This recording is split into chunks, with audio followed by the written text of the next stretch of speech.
የአላህን ጸጋ ለጥሩ ነገር ስታውዩ ሰላም ታገኛለሽ። ስለዚህ እስቲ የአላህን ጸጋዎች ቆም ብለሽ አስቢ። ቢፈልግ እያዳመጥሽ ጆሮሽን ደንቆሮ ማድረግ የሚችል ጌታ ነው። ቢፈልግ ባንደበትሽ መጥፎ ነገር እየተናገርሽ በልብሽ እየተደሰትሽ ልብሽን ድንጋይ ማድረግ የሚችል ጌታ ነው። አንደበትሽን እንደዛው በንግግር ላይ እንዳለሽ ማቆም የሚችል ጌታ ነው። ግን ቻይ የሆነ ረቡል ዓለሚን ስለሆነ እያለፈሽ ነው ያለው። እስከ መቼ ነው እኔ በዚህ በተበላሸ ህይወት ውስጥ የምቀጥለው ብለሽ ራስሽን ወቀስ አርጊና መለስ ለማለት ሞክሪ እህት።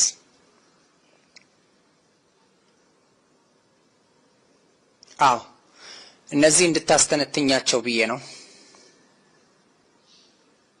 አላህ ፊት ስትቀርቢ ነገ ገንዘብ ሰጥቼሽ ነበር፣ ሞባይል ገዝተሽ ነበር፣ ኢንተርኔት ካርድ መሙያ ነበረሽ። ለመሆኑ ለምንድነው እኔም ወደውን ያልሰራሽበት ብሎ ሲጠይቅሽ መልስ እንዲኖርሽ እህት ካሁኑ አስቢ። ሞት አማክሮ አይመጣም። ኩሉ ነፍሲን ዛኢቀቱል መውት ወኢነማ ትወፈውነ ኡጁረኩም የውመል ቂያማ ፈመን ዙሕዚሐ ዐኒን ናሪ ወኡድኺለል ጀነተ ፈቀድ ፋዝ ወመል ሐያቱ ዱንያ ኢላ መታኡል ጉሩር። እያንዳንዷ ነፍስ ሞትን ቀማሽ ናት። የስራችሁን ውጤት የምትሰጡት የውመል ቂያማ ነው። እርቃናችንን ረቡል ዓለሚን ፊት እንቆማለን እህት።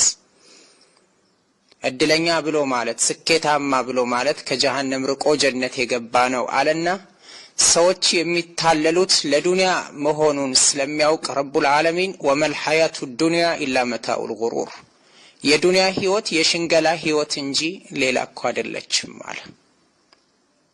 እህት ቆም በይና እስቲ አስቢ። ይሄ እንድታስተነትኚው የምፈልገው ነገር ሲሆን እንድታደርጊው የምፈልገው ነገር አለ። ቢቻል እስከ ዛሬ ድረስ አብረውሽ ያሉትን ጓደኞች በሙሉ ጓደኝነታቸውን አቁሚ። ይገባሻል ማለት የፈለኩት እህት፣ አንቺን ወደ መጥፎ ነገር ሲመሩሽ የነበሩ ጓደኞች በሙሉ ቁርጥ አርገሽ አቁሚ። አንድ ሁለተኛ ብትቺ እስከ ዛሬ ሙዚቃ የምታዳምጭበት መጥፎ የምትነጋገሪበትን ሞባይል ቀይሪው። ሶስተኛ ካልቻልሽ ሞባይልሽ ውስጥ ያለ ማንኛውንም ወንጀል የሚያስታውስሽን የወንድም ይሁን የሴት ቁጥር የሙዚቃ ዌብሳይቶችም ሆኑ ፋይሎችን ድምጾችንም ሆኑ ቪዲዮዎችን ድንገትም ላፕቶፕ ካለሽ ሪሙቭ አድርጊያቸው፣ ደልቻቸው ሁሉንም።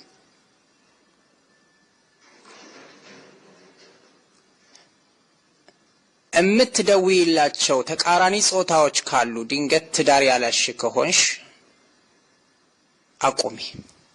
ፌስቡክም ካለሽ ዋትስአፕም ካለሽ ማንኛውም ወንጀል የሰራሽበትን በሙሉ ቀይሪው እህት። አራተኛ አሁን ብሞትስ ብለሽ አስቢ። አሁን መለከል መውት ቢመጣስ በይ። ሶላት ውስጥ ስትገቢ ቁርአኑ ወደ ሌላ የሚቀየርብሽ ልብሽ ላይ እህት ችግር ስላለ ነው። የሚያክሙት ዓለም ላይ ያሉት የዱንያ ዶክተሮች ሳይሆኑ የቁርአን ዶክተር ብቻ ነው። ቁርአንና ሙዚቃ አንድ ላይ ስለማይቀመጥ ነው እህት፣ እየተሸነፈ ነው። ስለዚህ ለቀልብሽ ድረሽለት። ረሱል አለይሂ ሰላቱ ወሰላም በሰውነትስ ቁራጭ ስጋ አለች፣ እሷ ከተስተካከለች ሁሉም ይስተካከላል፣ እሷ ከተበላሸች ሁሉም ይበላሻል አሉ። ያቺ ቀልብ ናት አሉ። ምላስሽም ቢሚልሽ ቀልብሽ ላይ ችግር ስላለ ነው እህት። ጆሮሽ ቁርአን ለማዳመጥ ፍቃደኛ የማይሆነው ቀልብሽ ላይ ችግር ስላለ ነው እህት። እነዚህን የሚያስታውሱሽን ወንጀሎች በሙሉ እርሻቸው። ከዚያስ በአንድ ቀን መለወጥን እንዳትጠብቂ፣ ጊዜ ሊወስድብሽ ይችላል። አላህ ካለውማ አንዲት ምክር ብቻ ትበቃሻለች።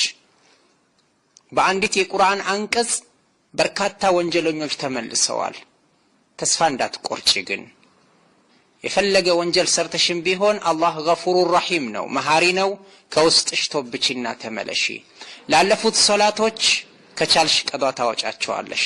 አለበለዚያ ግን ከአሁን በኋላ ያለውን ህይወትሽን አስተካኪ። ቁርአንን በሂደት በጣም ታፈቅሪዋለሽ ኢንሻአላህ። ትርጉሙን ለማወቅ ሞክሪ ነው የምለው። አላህ ይርዳሽ። ወሰለላሁ ወሰለም ዐላ ነቢይና ሙሐመድ።